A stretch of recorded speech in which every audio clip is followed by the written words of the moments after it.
Okay, so tutorial.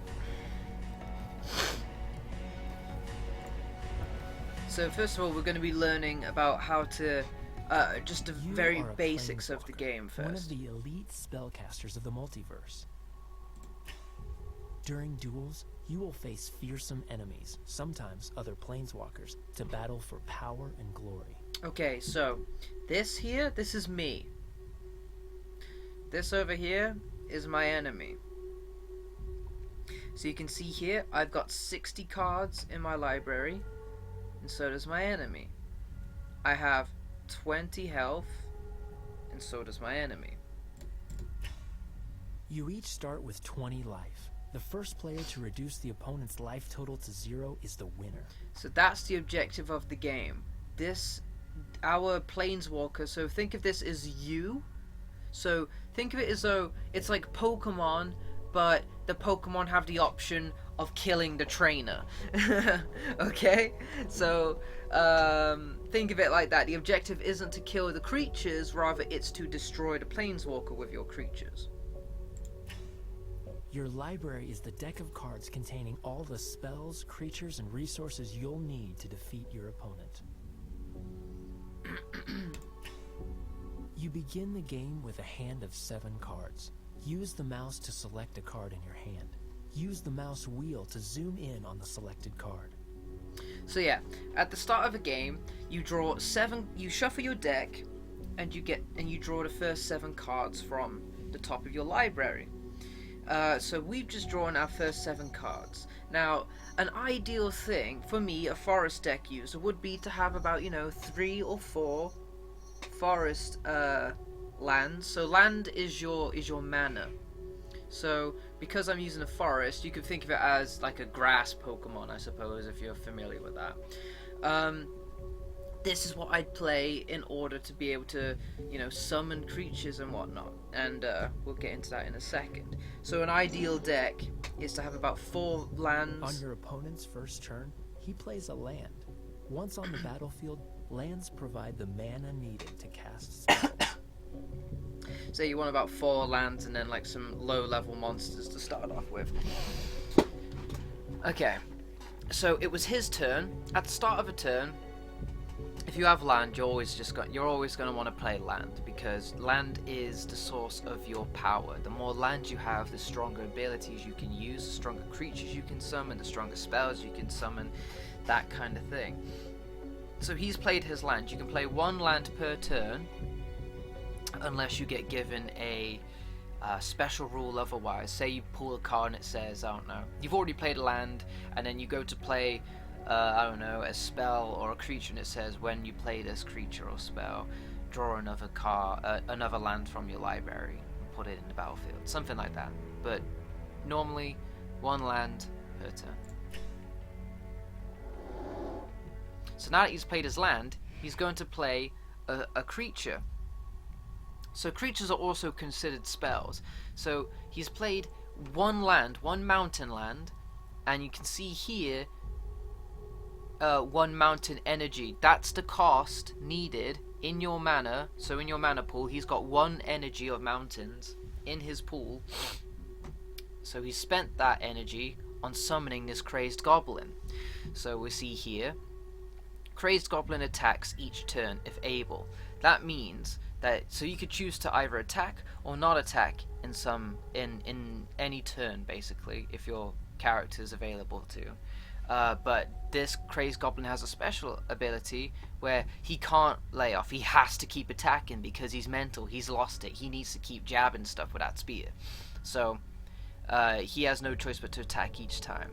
And this here is just like a little description as to give you some idea of the card, because fighting is easy than figuring out what else to do.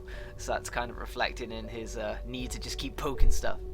So here, this is his energy cost. This is considered like the rarity and the addition of the card, yeah? But this is the important stuff as well. This is how much damage he does, and this is how much health he has. So he can do 1 damage, and he only has 1 HP. Your opponent uses that land to summon a creature onto the battlefield. Okay, so you noticed when he played his land, it was standing like straight, wasn't it? But now that he's summoned that goblin, that energy on his battlefield and his mana pool is turned to the side. That means it's tapped. When a card is tapped, you can consider that basically used. So that's to represent that that mana was used to summon a goblin. Now that mana can't be used for the rest of that turn now. Crazed Goblin costs 1 red mana to cast, so your opponent needed just 1 mountain to cast it.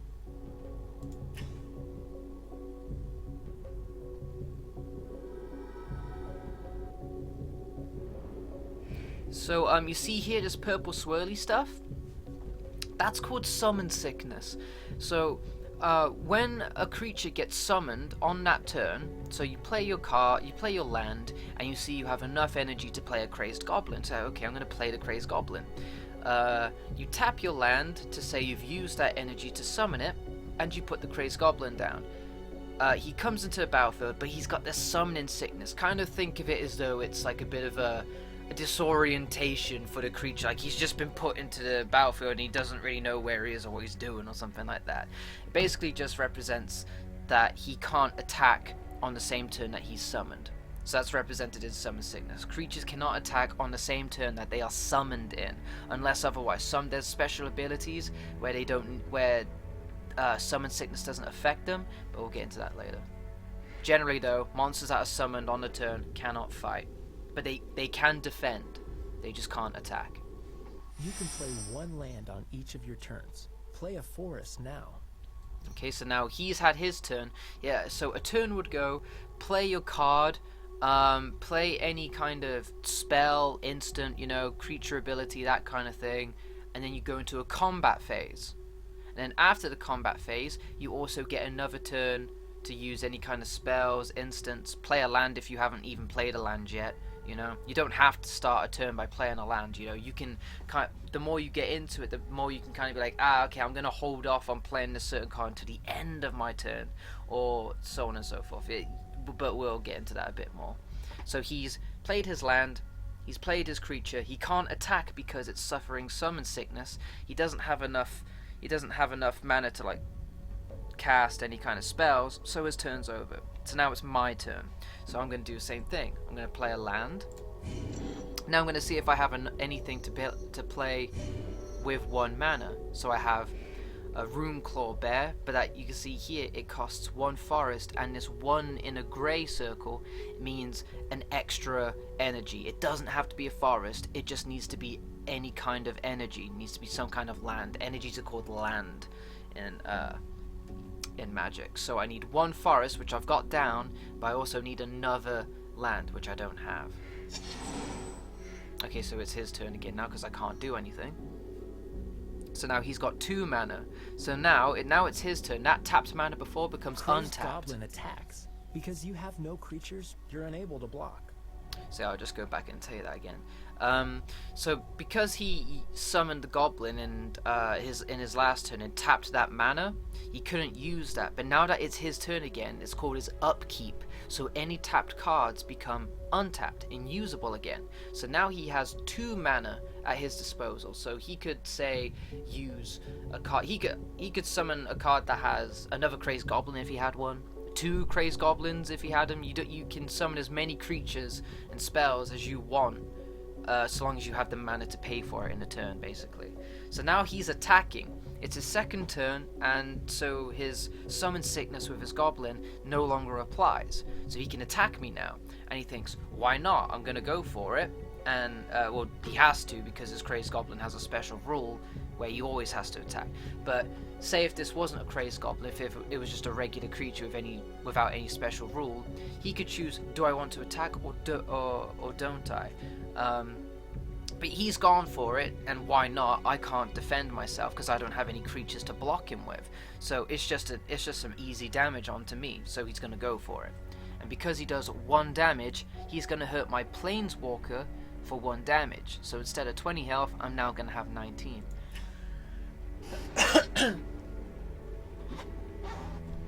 Crazed Goblin has 1 power, so it deals 1 damage in combat. you lose 1 life.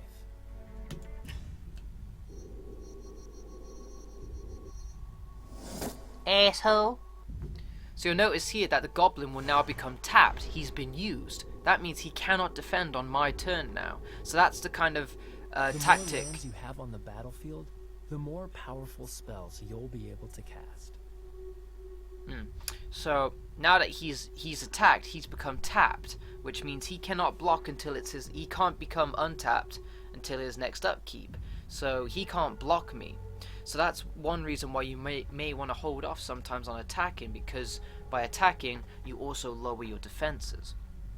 But again, there's also special rules that can allow certain creatures to attack and not become tapped, so they can attack and then also defend straight afterwards, which is great. Your 2 forests now give you access to 2 green mana. Use the mouse wheel to zoom in on Runeclaw Bear.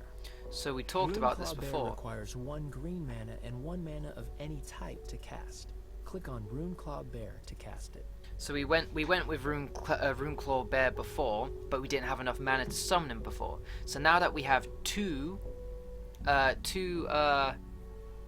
forest energies, we can summon this guy because he requires a 2 energy cost of 1 forest and 1 any other kind of mana. So say I had a forest and a mountain deck. Say I had 1 forest energy and 1 mountain energy. I could still cast Runeclaw Bear because I still meet the requirements.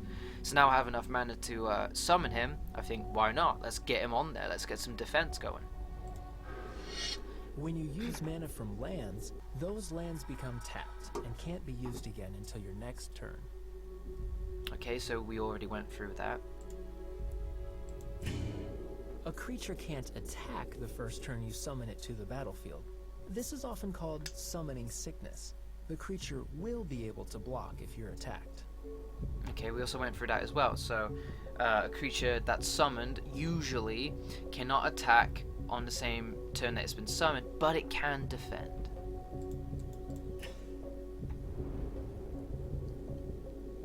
So now I can't do anything, it goes back to his turn.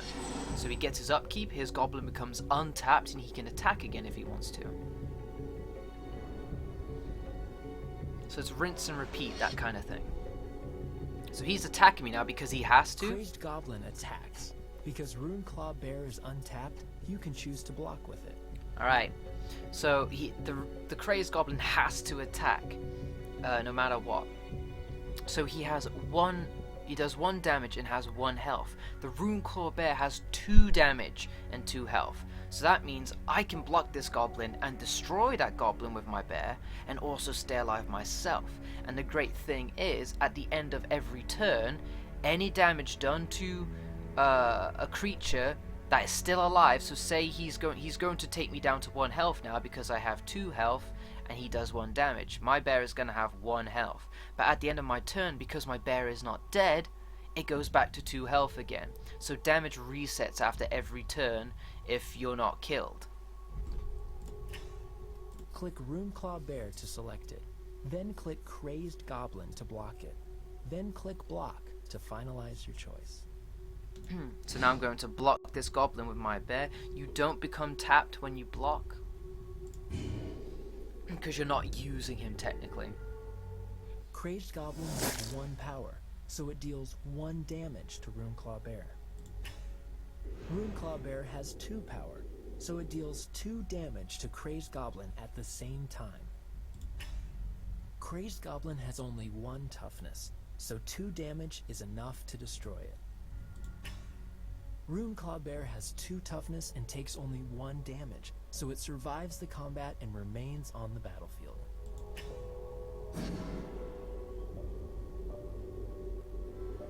So that's the end of his turn. It will go back to 2. As the turn ends, all damage dealt to creatures wears off. You can press H to request a hint. These hints may advise you about which spells to cast, which creatures to attack with, and more. Request a hint now by pressing H. So any rules, any lessons that you're learning here, this is the exact way that you play the game with the actual cards themselves, like in in physical form with you, with a person right next to you, you know. However, of course, this hint thing is only for the computer. So if I was stuck in, so this is for so Nezumi, this would be great for you if you're like, what do I do? You know, I've kind of got all this selection here. Like, what do I do? So you just push H for hint, bang, and then a little arrow will come up here and it will say, look, man, you've got energy. Play it, son. So I'll go, okay. It doesn't matter which one you play; they're all the same. They just have different artwork, profanity features. So now I've got, so say if I didn't know what to play, I'd be like, do I want to play the Centaur Corsair, or do I want to play a Runeclaw Bear? What do I want to do? The hint system, because I'm taking a long time to do it, is saying, look, man, you kind of want to be playing this dude. He's got more health and does more damage, so, you know, he's a kind of a stronger creature to be playing right now. You might want to go for this dude. And they're right. So you can see that it requires 1 forest and 2 of any mana. We have 1 forest and 2 of any mana, which are also forests, so we can play this guy. And he has 3 damage, 3 health, which is better than the Runeclaw Bear's 2 damage and 2 health. So it's a good idea to just put him down so we can maximize our defense and offense. Runeclaw Bear no longer has summoning sickness and can now attack your opponent. Click on Runeclaw Bear to attack with it. So I can attack with the Runeclaw Bear, but because I just summoned a Centaur Corsair, he has summoning sickness. So of course, I can't fight with him, but I can defend with him. So he doesn't have any defenses, so I think, why not? Go for it. So swipe him with the bear for 2 damage, and he'll go down to 18 health.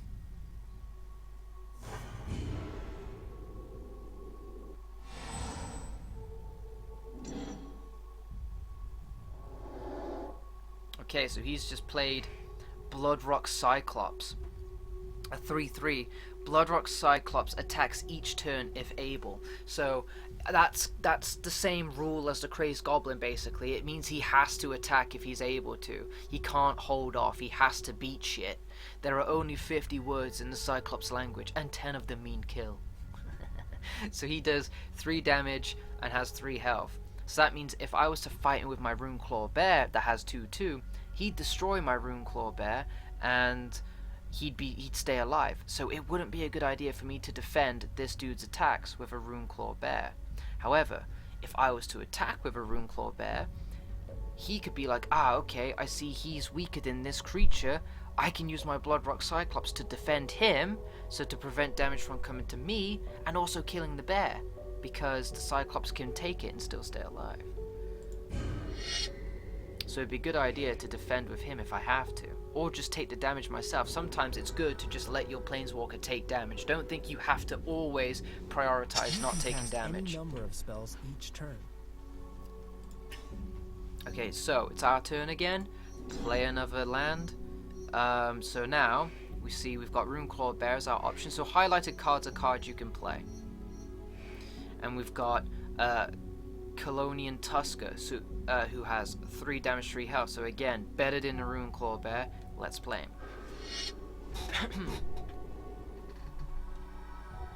And you see, now that we've got 2 tapped cards here, because it cost 2 cards to summon him, we've still got 2 cards left to use. And the Runeclaw Bear costs 2 mana. Yay, we can play this dude as well. So go for it. So now we've got a pretty sweet, you know, dependable offense and defense going. Each combat. Right. So any creature that is available to attack in a video. I just read your comment, Nezumi, and I was like, blah, blah, blah, in a turn. Any creature that's available to attack in a turn, you could attack with, but you don't have to attack with both of them. I could attack like this. Or I could say, I don't know, maybe I just want to attack with the bear. I don't know why I would, because he just demolished me. Or I just want to attack with the Centaur Corsair and just kill and perhaps have this dude attack him. But it's a good idea to just attack with these two, because if he kills my Centaur Corsair, I'll be doing damage with the Runeclaw Bear. But if he kills my bear, I'll be doing damage with the Centaur Corsair. He's probably going to want to defend my Centaur Corsair to minimize damage to his Planeswalker.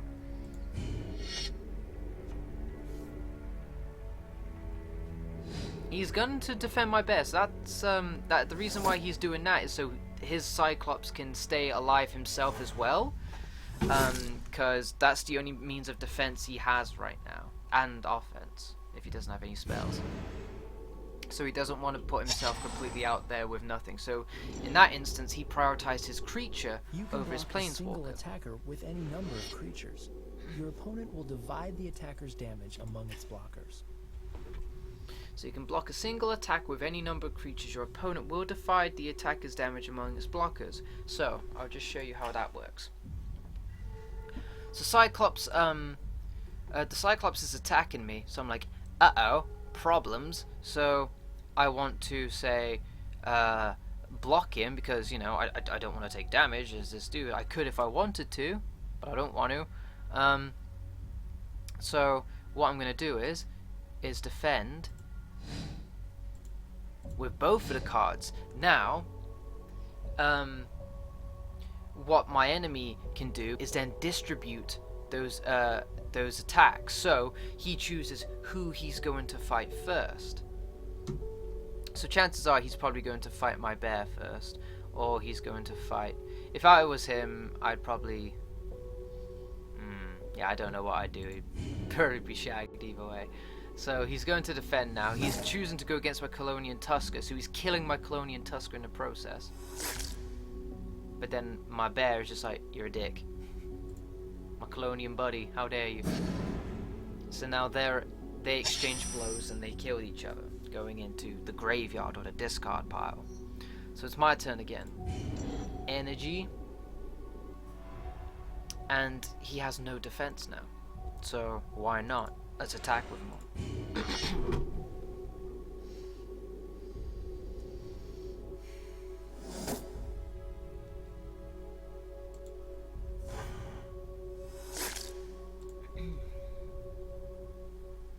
So now these will become tapped because they are used. They won't be able to block, but I don't need to worry about that because any creature he plays generally, again, will have summon sickness and therefore won't be able to attack this turn. But again, some creatures might, so those are kind of like the advanced rules, the advanced kind of thinking. One thing's for sure, his fists are harder than your skull. A bone breaker giant, 4/4. So this is a dude that, so we're kind of upping the stakes now. We're upping the damage and the risks a bit. So he's definitely someone to be respected among our 3s and 2s. But I have a 6 and a 5 Alpha Tyrannax now that I can summon. I have enough mana to summon him. Does 6 damage, 5 health. So suddenly I'm feeling a bit confident about this.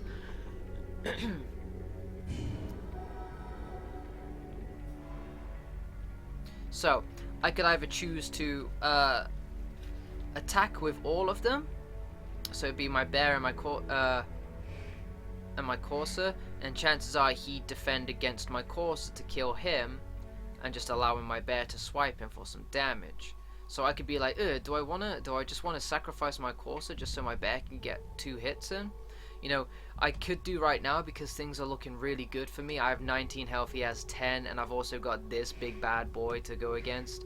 So, yeah, why not? But in general, I wouldn't, because I like to keep my creatures, because my a forest deck's strength is in its creatures. Different types of decks have different kind of strengths and weaknesses. Yeah, a forest deck in general that isn't really much modified is weakness. Its strength is in its creatures. Really big creatures, you know, having lots of mana. Big creatures doing lots of damage, and they have a trample effect, which we'll get into later. But mountain dudes, I find that their specialty is kind of a mix between creatures, but yet also sorcery. And again, we're going to get into that next in a second. So he's just cast Volcanic Dragon. So this is going to be a great time to explain abilities to you, which we'll also get into more as a specific tutorial in a second. So he's cast his dragon. It costs 2 mountain to summon, or including as well as 4 extra mana. He has 4 damage. He has 4 health. But this is the important part here. He has flying and he has haste. Words like this, these are abilities. This kind of like italics, that's just description and fun. These like plain typing words here, these are their abilities. So Volcanic Dragon has flying and also has haste. So you can click on more info to learn about it, but I'll just tell you, which we'll do now, but I'll just tell you quickly here that flying means that he's flying, basically.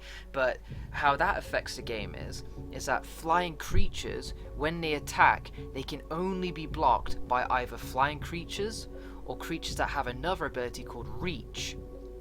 None of my creatures that I've got on the board right now is flying or has reach, which means I cannot defend against this guy. This guy is guaranteed to go straight for my planeswalker and I can't do shit about it right now. So that's a problem.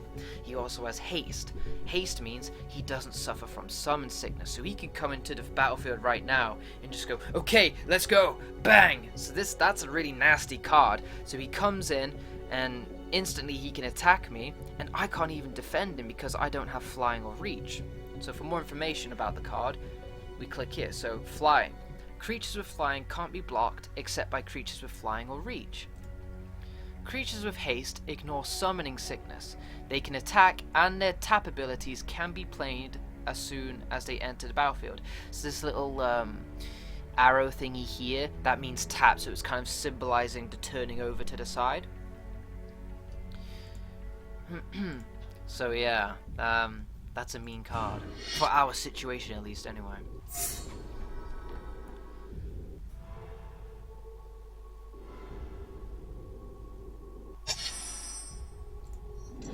So in a situation like this, what would be really ideal, in a forest decks, we have spiders. Now spiders have the ability reach, which can defend against flying creatures, so that's really good. If we could get spiders, that would be great.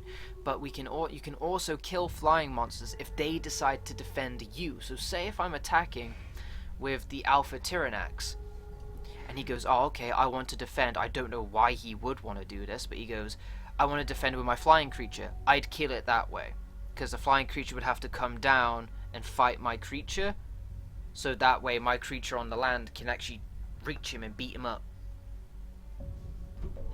So I played my land and I've got enormous Baloth. He has 7 health and 7 damage. Its diet consists of fruits, plants, small woodland animals, large woodland animals, woodlands, fruit groves, fruit farmers, and small cities. I like the descriptions. Okay, so I'd attack with both of these. So say right now he could say, alright, this 6/5 is a really fucking big nuisance. I really want to make sure this dude dies. So they could attack either one of them. If they attack by themselves, they won't kill me because I have 5 health and they only have 4 damage. But if they attack me together, they'll do 8 damage to me and kill this guy. Which is probably what I'd do. Or I'd just take it myself.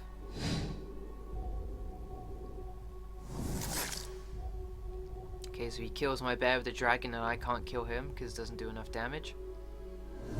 But we're able to get rid of his Bone Breaker Giant, which is something. So we punched a hole in his defenses there. And we've got a really big, strong defense here.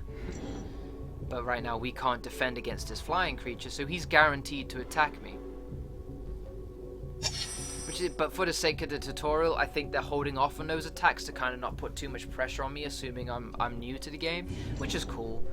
But in the future, the AI is going to always attack you with flying creatures. If you don't have reach or a flying creature to defend, he will always come after you.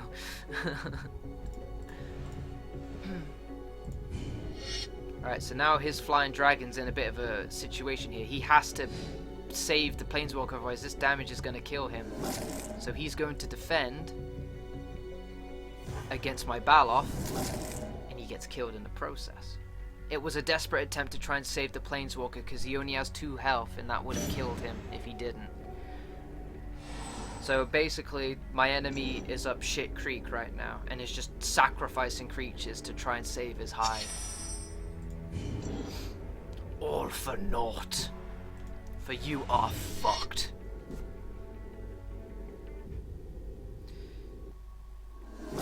So in general, if I could sum up the kind of objective of the game, it's managing your creatures and your spells to think, do I want to attack the creatures? Do I want to attack the player? Do I want to sacrifice my creatures? Or should I take the hits myself? You know, it's managing ultimately, your Planeswalker health is your HP bar. But sometimes it is a good idea for you to take the hit yourself, rather than just go, no, I cannot be touched, and keep sacrificing all of your creatures, because eventually you'll have no defense, and the onslaught coming onto you, maybe more so than if you just took it to begin with. Alright, so that was casting spells in combat, so creature spells. It can be a bit confusing, but that was a monster, not a spell. Monsters are also spells. It's called creature spells. So now we're going to move on to sorceries. Consider sorceries like casting like a lightning bolt directly at the planeswalker. Sorceries are a great way of bypassing combat. So say if you wanted to I don't know, fight the planeswalker. You wanted to damage the planeswalker, but there was he had a lot of monsters, you know. He had a big defense going on. You knew that any attack made with your creatures is just going to be defended. And you're just like, ah, man, we're just kind of back and forth in here, back and forth in. Sorceries are a great way of completely avoiding that. You can either target the creature if you want to. Say if it's a flying creature and you don't have any flying creatures yourself or reach creatures, you could like cast a spell to instantly kill that flying creature, you know, so to really fuck up his offensive. Or you could cast it straight at the planeswalker to bypass the creatures. Creatures can't defend sorceries. Okay, so let's learn about them.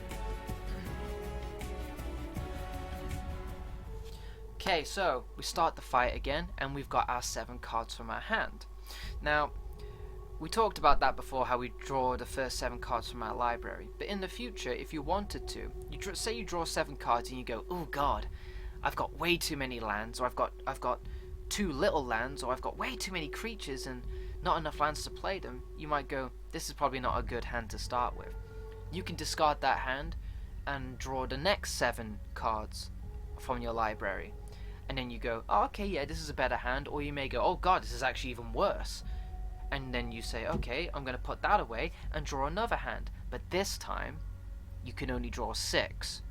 And then 5, 4, 3, 2, 1. So it's start with 7, discard and draw 7, 6, 5, 4, 3, 2, 1.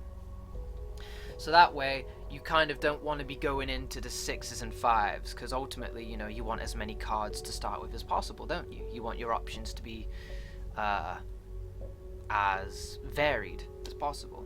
So if you can, you know, if you're lucky enough to start with a great hand on 7, awesome. But, you know, don't be afraid to go into 6 if you're really in trouble. But I wouldn't say go to 5 or 4. The only time you'd go into 5 or 4 is if you really, really had nothing. But the chances of that happening are pretty slim. So the game's starting and we're going to play our land. So you should be familiar with this kind of rotation now.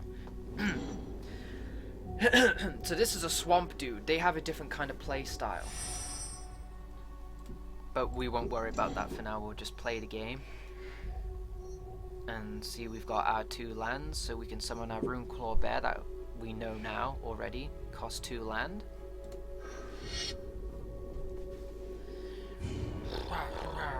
Man, I need a cup of tea, man. I'll get one after this tutorial.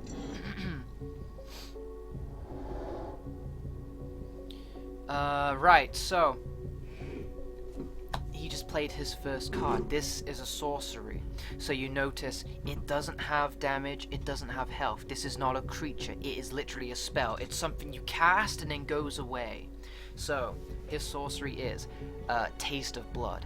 Taste of Blood deals 1 damage to target player and you gain 1 life. Remember, this kind of text is what the card does. This italics is just like some fun little backstory of it.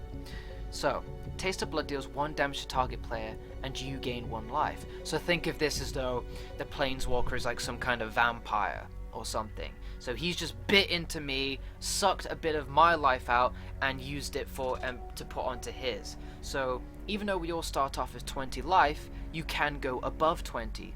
I'm going to go down to 19 because he's taken 1 damage, but he's going to go to 21 because he's gained 1 life. Your opponent has cast a sorcery. A player can cast sorcery spells like creatures only during that player's turn before or after combat. A sorcery creates a one-time effect and then goes to the graveyard. So we mentioned this before. You can cast these sorcery spells before you fight or after you fight, it doesn't matter. As long as you have the mana to cast it.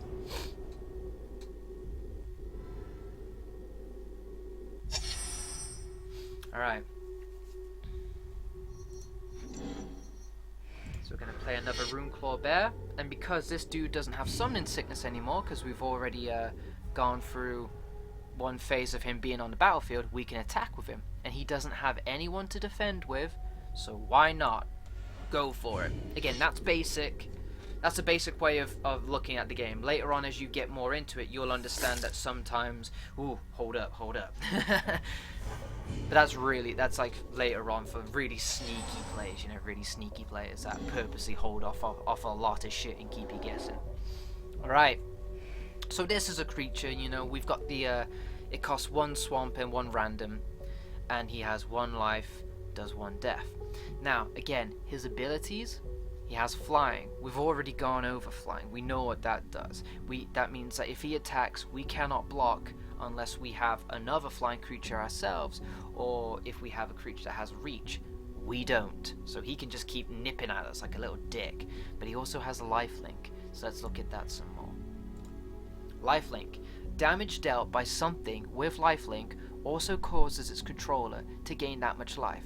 So think of that as like that taste of blood sorcery that we just had. Every time he's gonna hit me, so he's gonna do 1 damage to me every time he hits me.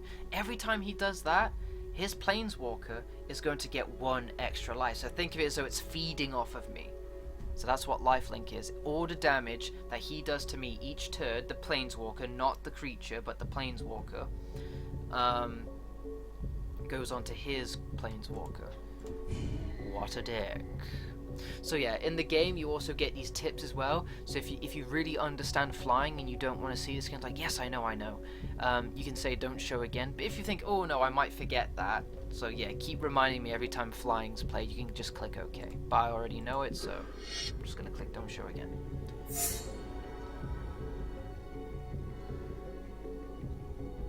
You've drawn a sorcery.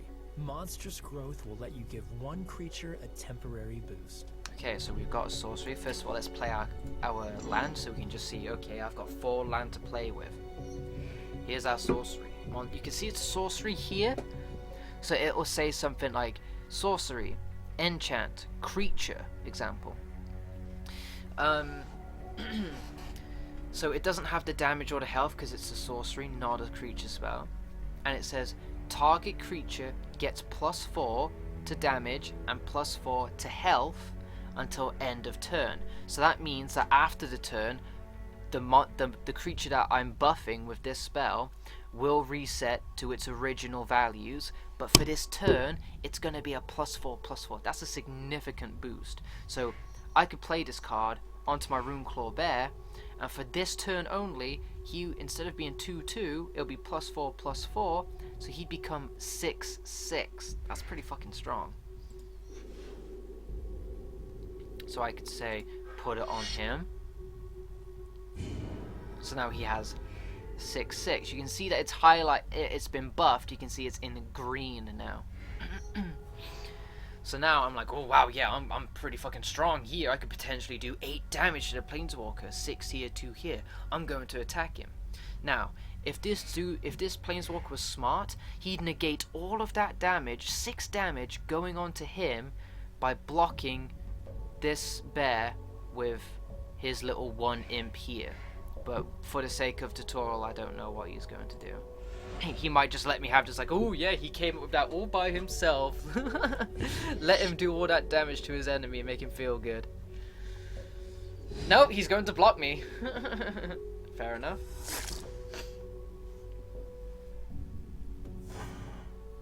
So because that turn's ended, It's just for the sake of the tutorial to understand sorceries, but that would have been a waste of a sorcery, basically.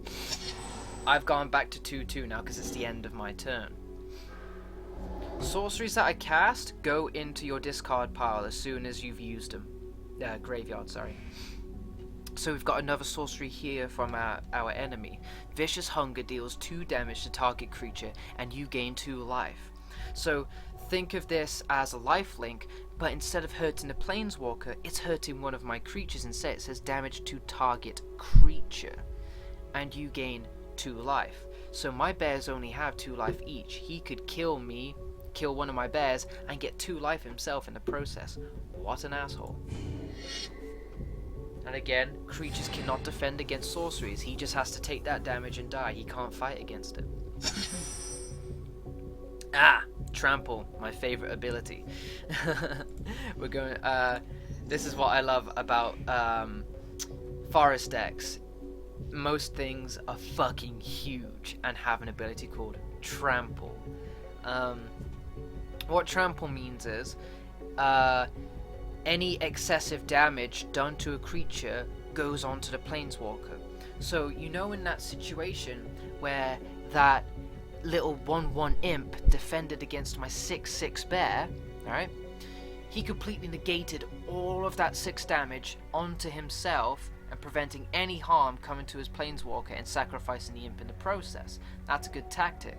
However, against Trample, it won't be as effective because I just do 1 damage to the imp because he only has 1 health, and then that extra 5 damage from my initial 6 would go on to the planeswalker, hurting the planeswalker for 5 damage and also killing his imp for 1 damage.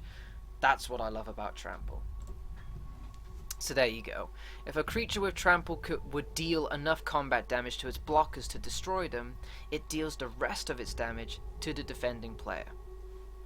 That is my favorite ability. I love it. It just completely demolishes things. Forest decks feel very powerful. Okay, so he has Summoning Sickness though, so I can't use him because he was just played. However, I can use my bear, and he has no defense, so again, go for it. Yuck. Sweet. So the bear becomes tapped because he was used, so he cannot defend. Aha! Okay, so he's playing a creature, a zombie. So because this is all italic stuff, these are not abilities. This is just talk. So it's basically just a creature, you know, nothing special, no special abilities, no rules. It just comes onto a battlefield and does 2 damage if you fight with it. Easy to understand.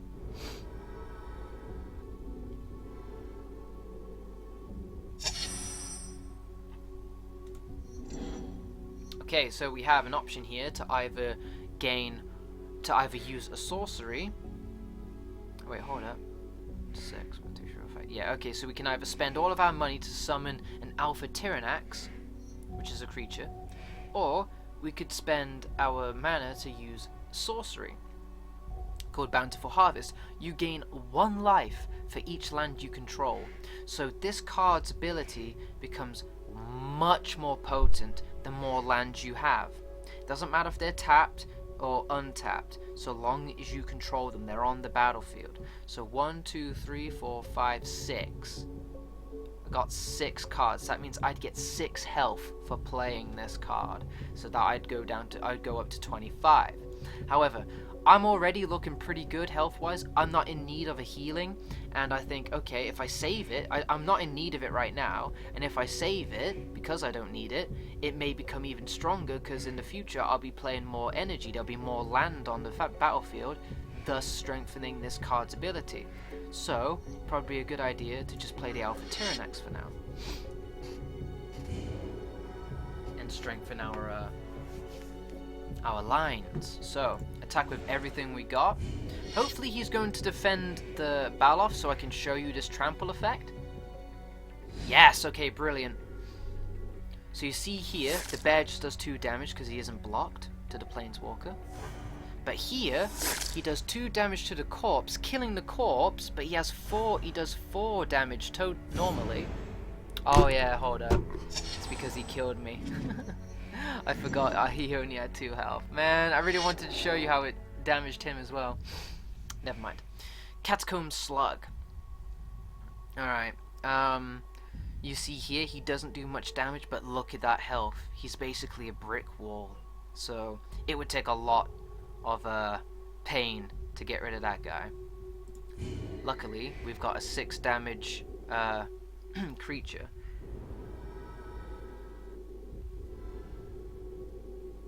Fight is a special action that causes creatures to deal damage directly to one another. I love this card. Okay, so Prey Upon. This is a sorcery.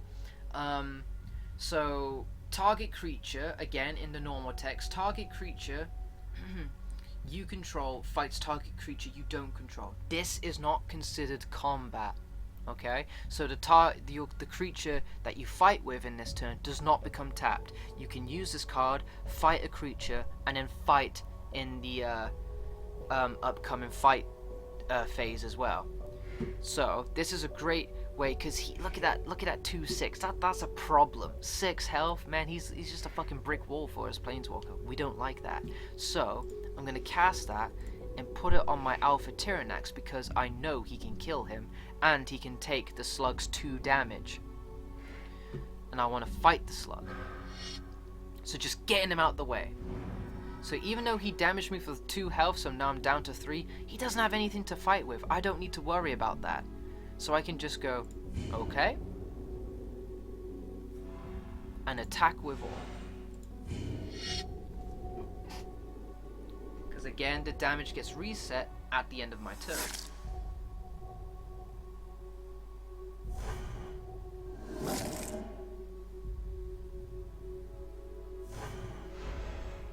So now he's looking pretty shitty. He only has 6 health left, and we even have a creature that does 6 damage. I mean, just to rub salt in the wound, we could just use that Bountiful Harvest just to be like, oh look, and I healed myself. Ha ha ha. Alright, Bone Flinger. When Bone Flinger enters the battlefield, target creature gets -2/-2 until the end of turn. So, in a way, he could instantly kill my bear, because he only has 2/2 health, and this has a -2/-2 debuff when he comes in. So he's probably going to come in and just kill my bear. This isn't combat, this is an ability of his, and the bear can't defend against that. It's not combat, so he just takes it and dies. Alright, so why not?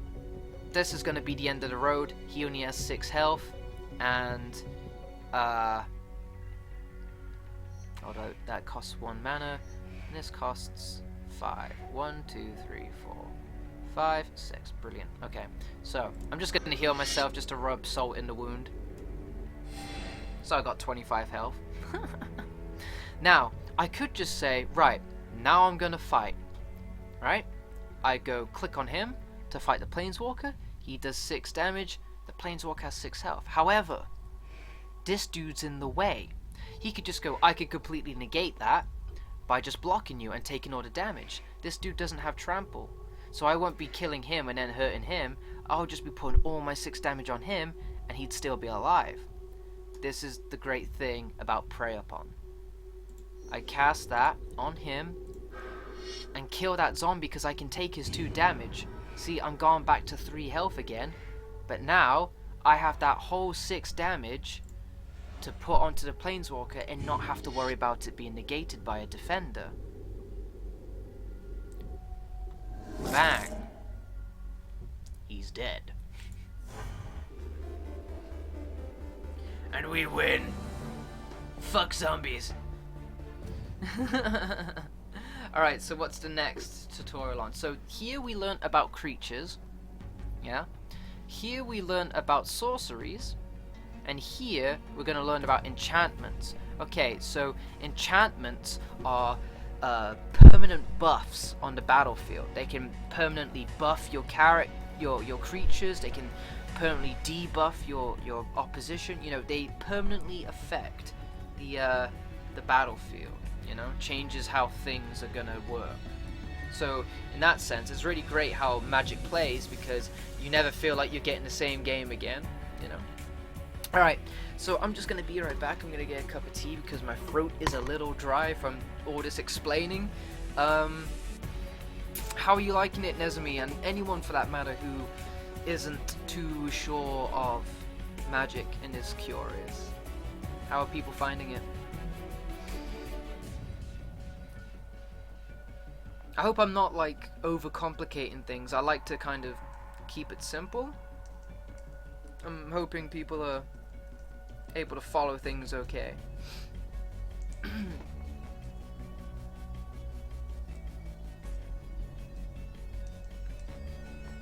just having to wait because of the delay on the stream.